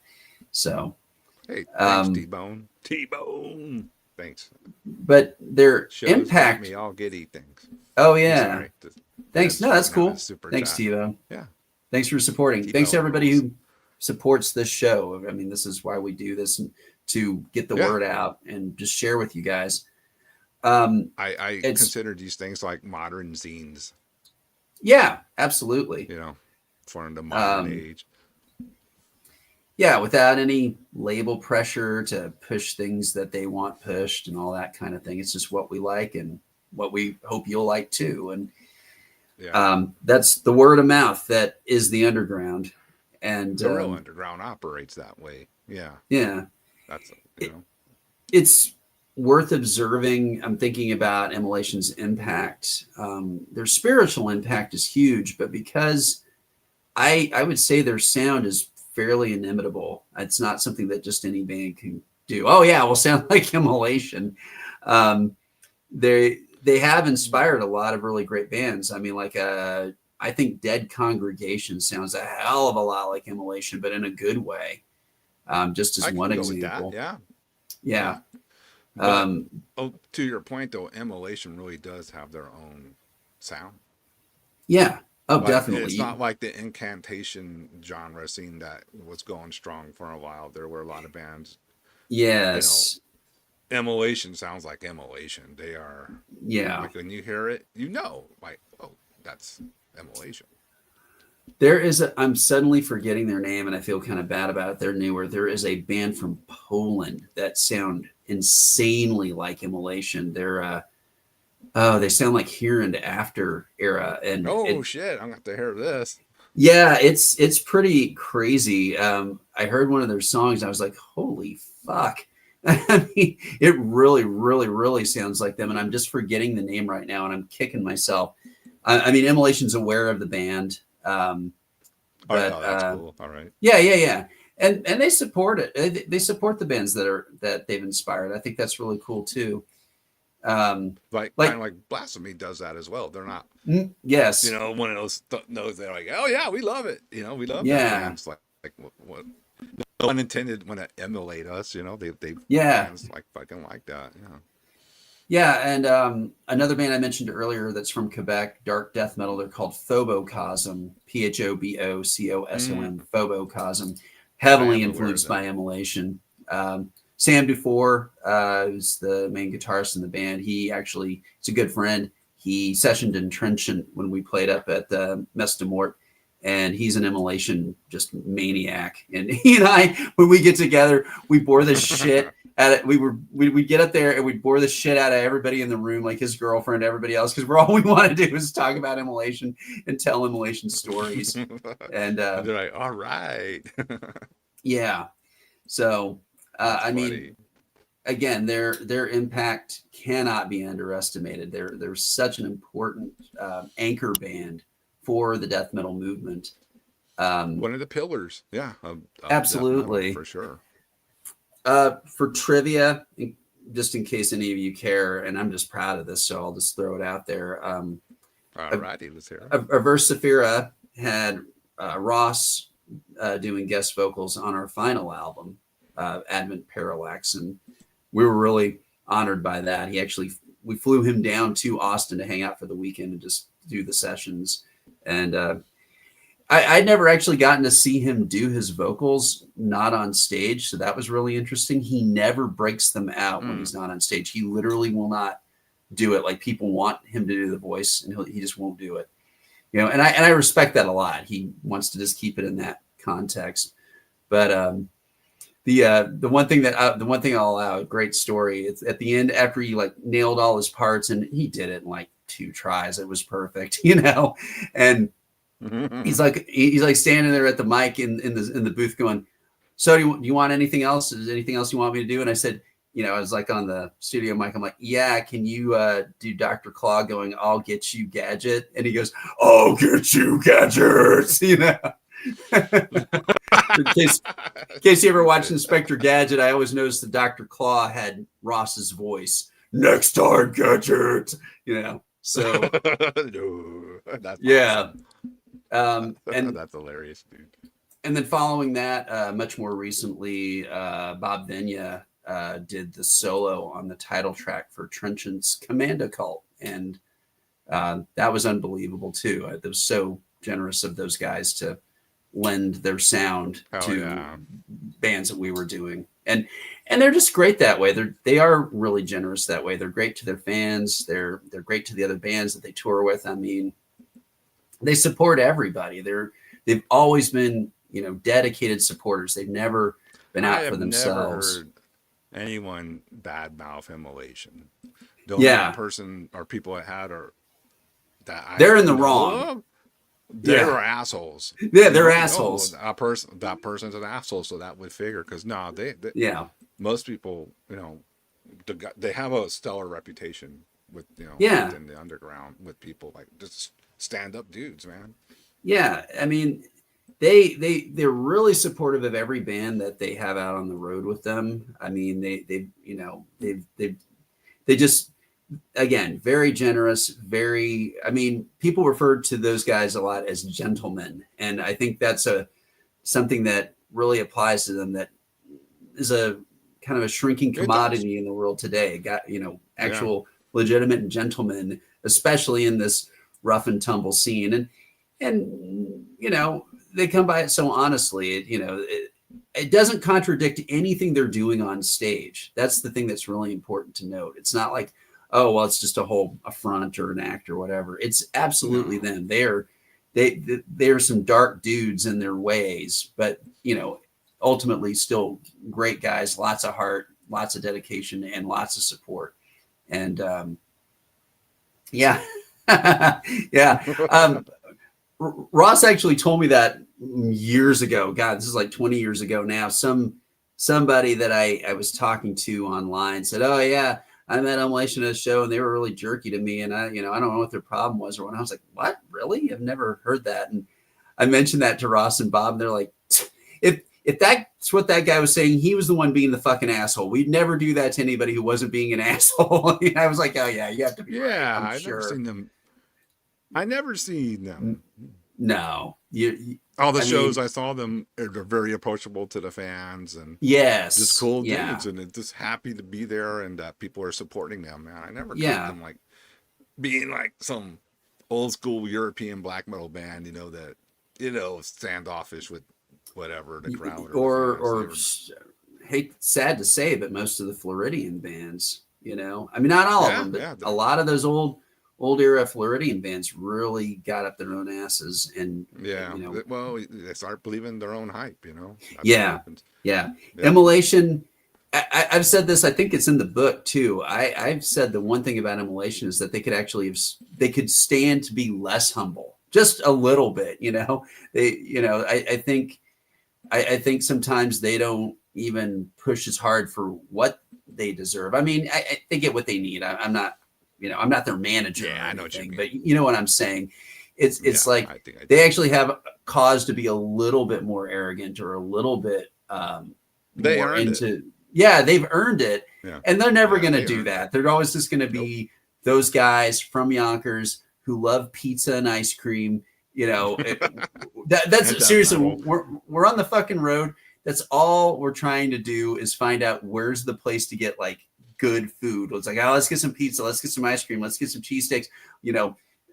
that's a big deal on those tours. That's all we're trying to do. We walked like 3 miles one time trying to find food in like fucking, Toledo, Ohio, No, I just know. like, I heard there's a good pizza place. yeah, there's got to be a diner around here somewhere. What the fuck, So- Well, at least it's not as bad as driving across country to play for some good pizza, like stories we heard about another band. oh yeah, But the pizza's so good. yeah. Hey, let's play a jam off of Here and After. Please. Play another jam. All right, let me get this up here. Burn with Jesus. Yes.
Yep, it almost got to that track, but I that's to it another just in seamless time. one. Yeah, it's really quick. Anyway, what a great fucking song. What a great record. Yeah, and it's really worth mentioning that when that came out, that was considered like brinksmanship. That album was considered very technical for death metal at the time, and it actually it was. Yeah, very challenging. I mean, now you got whole like tech death bands and stuff. So if you're more recent to the genre, you'd be like, "What? It sounds pretty straightforward." No, that was considered no, that's hard to crazy. play. Those time still hard to signatures are play, nuts. Yeah. I mean, it's still, I agree, it still is, but I mean, people, would, it doesn't sound as high wire of an act then or now as it did then, because people were just like, holy fucking shit, what are they doing? I mean, that back then I was like, whoa. Yeah, bands were not doing it like that. I mean, like Legion kind of fired off the big first volley of technical death metal that way, because that album was nuts too. But that's like good technical death metal what they were doing back then. It's not. Oh yeah, the dumb shit they're doing now, what they call technical death metal with sweeps and arpeggios. Right. It's just very this is still and... this is still heavy and evil at its core, but it's very technical too. It's not just musical wankery or anything. And we didn't bring this up, but Bob, once he plays a solo, he doesn't really change it, right? Even live, it's like to the note pretty much. Yes, he prides himself in playing the solo like he would play the riff, where it's the same every time. I mean, I'm sure he'll take a few little little detours, but he has a melody line that he's playing. Yeah. I mean, it's like you look at main body. You look at a player like Trey Ezekzoth, who is he's a great, at his best, he was a great player too, of course, but he's like held way up here over someone like Bob, and Trey doesn't play the same solo twice ever. I mean, he can't even recreate what he's doing. He's a different kind of player, but I mean, there's a certain like flowing natural, but yeah, I know what you mean. Yeah. But there's a kind of a neoclassical elegance to Bob's playing where he's incorporating that in to the riff and making it part of the melody and part of the song, and it needs to be the same way every time. And I'll say this much. Oh yeah, it has to sound just so. And I'll say this much. It's rare when I've been at a death metal show where when the lead guitarist rips out a solo that the audience like applauds the solo in the middle of the song. And that happens a lot with Bob. He'll bring out that solo and everybody's like, yeah, so very, very cool. I mean, I could just kind of enthuse about Immolation endlessly. And this show could go for the rest of the night in the morning. Yeah. We could turn it into Joaba at this rate. We can start winding it up anyway. Yeah, I'm sure I was gonna to do. Oh, I'm in not a big hurry, but we can roll it up soon. I did want to tell this story, and God, so that's okay. To answer people's questions, I looked. The Into Everlasting Fire book is only available through the Decibel Magazine website in the U.S. I don't see it on Amazon or anywhere else, at least not yet. Any other places I'm seeing it sold, it's overseas, where it's being distributed. I am trying to. I don't know if I'm going to be able to find it. I should have had it ready, and it's my fault. But one thing I'll share, and I don't think it made it into the book. Honestly, there's a portion of the book that I haven't read yet, and I don't think this was in there. In fact, I don't even think I told this story when I was being interviewed. But when South Park came out, they had the episode that was just the all Terrence and Phillip episode. And me and Sam from Aversifera and Ross and Bob thought that was the fucking funniest thing we'd ever seen. It's still funny, yeah. Yeah, it's still really funny.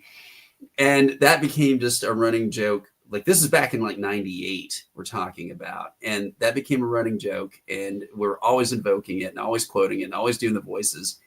And it became a thing, and it is still going. The Terrence and Phillip in joke is just like part of our lexicon to this day. you know, I'll call Ross on the phone, and you know, he'll pick up and I'll go, "Say, guy," you know, and the whole thing. Yeah, it was not without my anus. That was the episode. And the uncle. Oh man, in '99 we had a field day when the South Park movie came out. Yeah, the Uncle Fucker song and all that. So two things. I love a good tour prank. Immolation was playing in Toronto in 1999, back when Aversifera was located out of Rochester, New York, which is just about 2 hours down the road. I remember those days. Yeah. Yeah. Wow. Yeah, we were only there for a year, but we made the most of it. We hung out with Immolation a whole lot, and they played in Toronto. So we went up there and saw that show. That was with McEntee in the band. And at the end of the night, they finished the show. And as they were like, you know, shaking hands and, you know, saying bye to everybody, you know, from the stage and signing off, we got the Sandman to fire up the Uncle Fucker song as the closer. And they suddenly just looked up and like, oh my God, you know. I got him.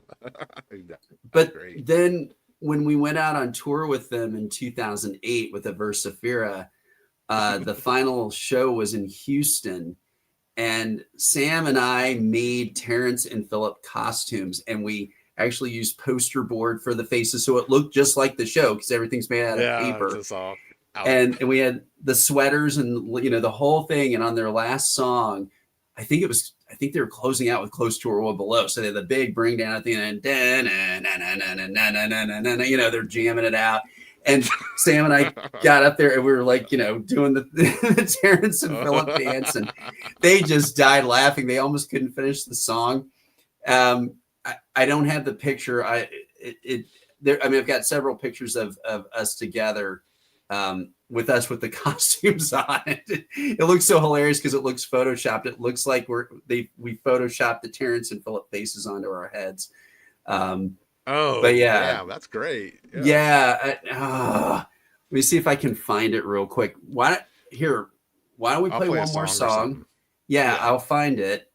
And then you can post it up real quick. I'm gonna send it right over to you. Let me okay, I got play close to a world below if you have it. Yeah, I have it. Any particular song? The title track, "Close to a World Below." Yes, I did have it on the old Aversifera blog, Jake. You're right. Oh, Carrie one. All right, Carrie, we'll play that one after this one. We'll play two songs. Yeah. Sure. Yeah. Do it. Just bear with the DJ because I don't have a playlist, but I will get it. We did not fuck on each other's heads. Hey, buddy, I'm not your buddy. Hey, buddy, I'm not your buddy. Here we go. Play.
do. Oh, I just want to, before I bring Jeff back, I have confirmation of what he was saying about club owners' wives, because I had a friend who worked with a local promotion company and play at different, they work with different clubs. And she verifies club owner wives are always cunts without fail, just coming in, shitting all over the vibes. So it's been proven true, Jeff, by another person that I very validating. yeah, that I know for sure, and it's not a liar. Worked for promotion companies and said, "Oh yeah, that fucking always would happen, just being bitches for whatever reason." I feel very justified in calling them out. Yeah. And that was a woman saying that. I didn't. Yeah. Don't get mad at me now. Don't cancel me. That's just, but we got more important things to talk about here, because I gave everyone a sneak peek. But let's look at this again. This is insane. Here we go. I laugh at that. Every time I see that, I laugh at it. That's so funny. That's not Photoshop. Those are masks. We made those. Ross, so you went on stage dancing. Yes. Yes. Funny. Ross still has those masks up in his home. He's got his office. Oh, he has. Yes, he has them up on the wall to this day. I mailed those That's to awesome, him. Dude. Yeah. Hilarious. I mean, I hope, if nothing else, that captures the kind of friends we are with them. They've just, Ross and Bob have really been an inspiration to me and mentored me, and I am really grateful to know them. And I've always been. I mean, I've known Jeff quite a long time, and you've always spoken highly of them guys. Oh yeah, I mean, decades now. I don't know. I seen them at shows and say what's up or whatever, things like that. But Jeff, I know you truly, really have a friendship with them fellas. Oh yeah, I mean, opening for them in Houston in 1992 on bass with Indignation, just playing session for them and meeting those guys and playing that show. That was one of the reasons. I think maybe it would have happened some other way, but that was one of the big reasons I stayed in, and I went, I got to get another band going. I got to get back on stage. I got to do more of this. I want to, in fact, I mean, that's how Aversifera happened, because I was so hooked on the idea of getting back to that and staying in touch with Ross through all of that, and, supporting each other in what we were doing. And then it was really crazy, because I remember back in 92, after playing with them in Houston, going, oh man, to be able to open for Immolation in New York, that would be amazing. Oh, that would be like a dream come true. And then we're standing at we're standing in the backstage of the show at BB King's down in the middle of the city, this very fancy club, after we played the show in 2008. And I had not told anybody about this. I hadn't even thought about it. And I suddenly just burst out. I just yelled. I went, hey, I did it. And they're like, what? And I'm like, I played a show with Immolation in New York. So that was a great moment. Cardi's, it was the Axiom. It was the Axiom. Oh, wow. The Axiom. Very fucking cool. Yeah. Didn't we see? No, I know I drove out. No, it wasn't the Axiom, but I saw an Immolation show in Houston too on one of the early tours as well. Yeah, for sure. Yeah, because I know you weren't at the one at the Axiom, but then, that might have been as far out as like 98, something like that. I can't remember. Yeah, I think it was like early fucking Thorn Spawn era, kind of. I don't know, man. I keep my fuck club owners chick stories to myself for now, so as not to anger Jet. Okay. I don't mind. We've all got some. But yeah, again, it's like Immolation for me, just speaking personally, Immolation was massively important. I mean, they were pretty much present for so many milestones for, my career in bands. So I can't thank them enough for that. And it's going out on the road with them. Yeah. And as a band and as like a stage manager. Yeah. Stage manager. So. Yeah. Just, So As friends, always. That was always the premise, and that's that's the I'm story. sure for them too. It's such a relief, right? When it's like it's not some guy that they just put on the tour they don't even know, but it's actually Oh yeah, someone they can trust to do things right and not to worry about yeah, any of that. yeah. It's I like only wish I could fantastic. have. Yeah, I wish I could have done it with them more. I was actually going to do it in 2019, and then they ended up doing a van tour, and then it just really didn't look like I was going to fit. Well, check it out. Yeah, Carrie saw De- you in Detroit. Detroit. That's right. At wasn't Blondie's. What the hell? IROC. That was it. That was a cool show. That was actually a rare Aversifera show because for some reason, we misunderstood our stage time, or it got changed or something. Uh-huh. And we were backstage just starting to suit up, and it took us about 30 minutes to put on our corpse paint, because it was pretty intricate. Shit. Yeah, you guys had complicated corpse paint. The guy said, "Okay, you guys are up in 10 minutes." And we looked at each other like, "Oh shit." And that was the one time where we didn't put the white on. We did it like Blasphemy style, where we did the thorns and the black, but no white.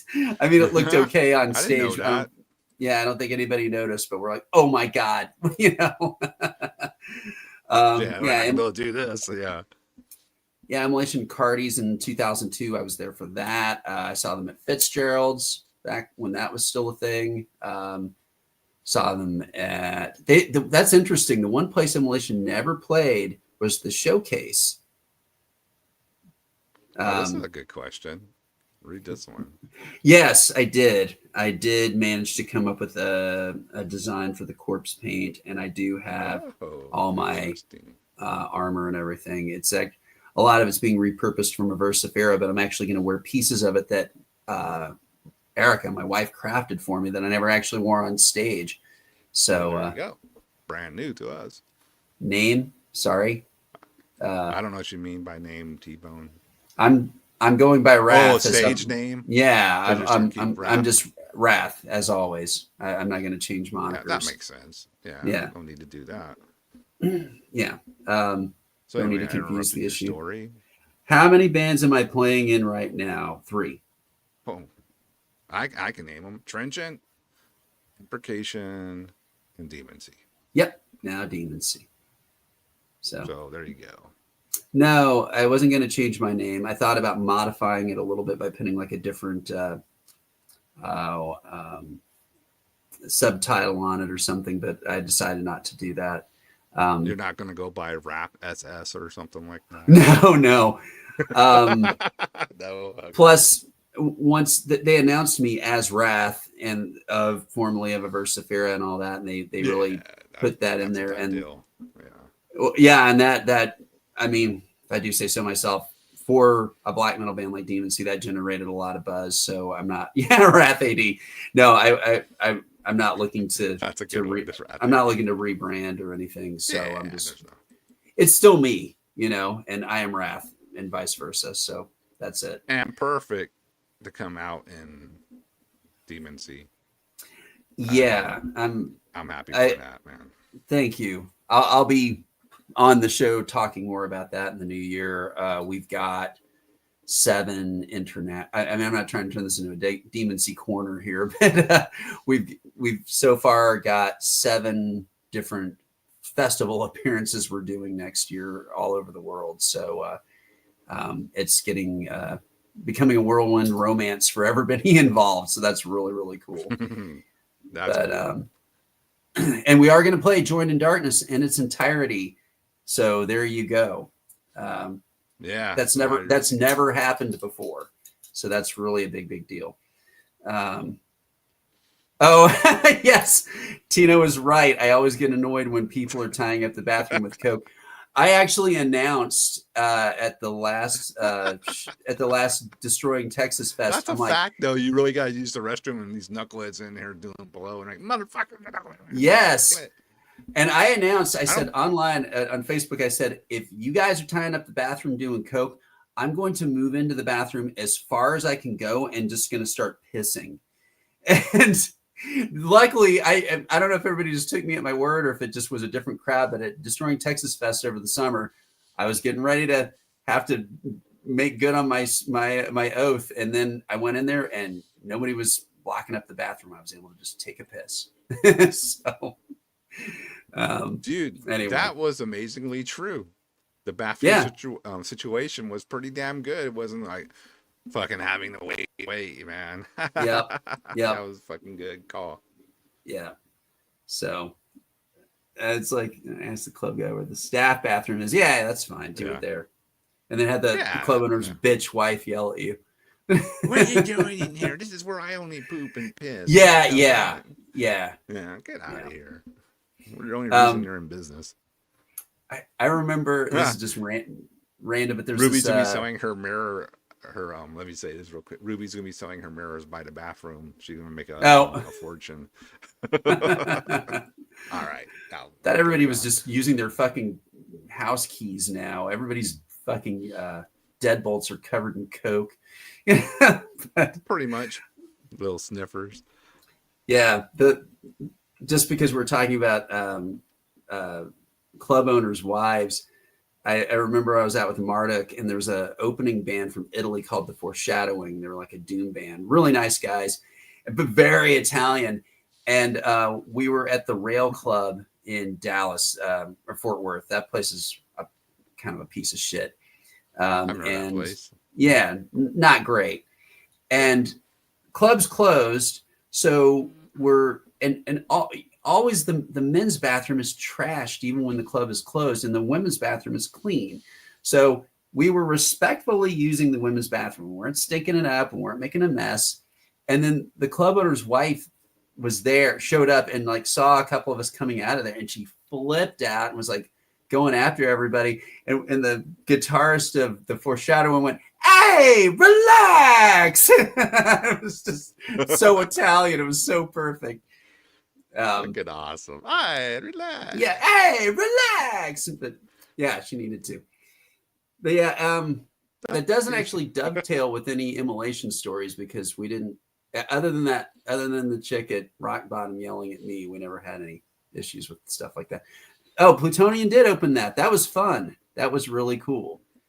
Yeah. Plutonian was another band that was playing every weekend. Yeah, they were. Plutonian Shore was around a lot back then. Well missed. They were really cool. Oh yeah, my favorite black metal band from San Antonio. Yep. 3 songs set. LOL. Yeah, with those, when you're early birds. That's something I'll also point out is that if you've got a band that, like, if you bring like a CD or a shirt to Ross, and I probably shouldn't say this because I don't want the whole world doing this to him, but if he finds out about your band and then he likes your band, he will be wearing your shirt. You will see him, not on stage. He doesn't wear band shirts on stage. He does a button up, but if he's in an interview, he'll be wearing your shirt. If he's like at the show on the tour, you'll see him like a few days later after you gave him the shirt and he might be wearing it. He's really, really supportive that way. Like I said, and that's like your, he dug it moment. If he's wearing somewhere. Yeah. Ross and Bob came to Maryland Death Fest and they were wearing, Trenchant has 2 shirt designs and they were each wearing one of them to just get the word out on us. That was super cool. So no, like I said, they're really, really generous and really supportive. I could just say that over and over and over. I don't have a big, immolation story, but this is like, just to tell you like how cool and how like appreciative of their people they know or acquaintances. I was at Milwaukee sitting outside the hotel. I think it was the one I went with you guys. Yeah, that's the one. And I was sitting outside the hotel. I think I was waiting for you guys or whatever the case. I was out there by myself. Here comes Ross coming out. And he recognized me from, playing shows with him. He goes, "Oh, hey, man, what's up? You're in that band Thornspawn, right?" And I was like, damn, this dude remembers, and I'm like, yeah, that's me. And just had a little quick conversation. I think I'm waiting for Jeff and Sam. Oh, great guys. Yeah, all right, man. Well, see you around. I'm like, take it easy, dude. They're like, damn, that dude remembered me. I didn't expect that at all, man. Yeah, you'll find yourself getting gobsmacked meeting them because on one hand they're so nice and so approachable, but then like they're so magnanimous, and they'll remember who you are, and they'll remember your band, and they'll remember something about you, and Jake got to play with Ross standing about 3 feet in front of him at a Morgan Grouse show in New York. Ross came out for that and was right up front for that. And so again, just awesome dudes, awesome band. Please support them. Get that book. You're going to like it. It's a big old tome of death metal greatness and just hilarious stories and great history. Yeah. I mean, so much to take in. So I guess, this is a perfect place to wrap it up. Yeah. But, I'm going to play a song out. Put $10 Those Left Behind. Yeah. Yep. Unlike us, Immolation doesn't leave their fans behind, but other people yes. They're the ones left behind with the fans. They hang out, Yes, there you go. They're not with their clothes up near. Cult Never Dies also carries the book. That's true. I noticed that they had it in pounds though, or euros, so I didn't know. But Into Everlasting Fire, Story of Immolation, Decibel Press. That's it. That's it. Get it. Yeah. Thank you guys. Thanks for hanging out. We'll see you next time. I might do a show in the morning, all black metal. We'll see where I'm at, what's going on. Good night, everybody. Until then, thanks, Jeff, again. Thanks, Carl. And I want to point out something to Fraser, because he's like, you interviewed Jeff like 3 or 4 times, right? Jeff is a co-host now. He comes on when we want to do something. So he's part of the Witching Hour family, which is extended of the Joabaverse now. We'll just say that. So that's why Fraser, he's a co-host. So like I owe you an explanation, but I just wanted to call out Fraser for saying that earlier. All right, here we go. Let me get this queued up.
Nothing to me, but as you say, I'll burn for all.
What is light without dark?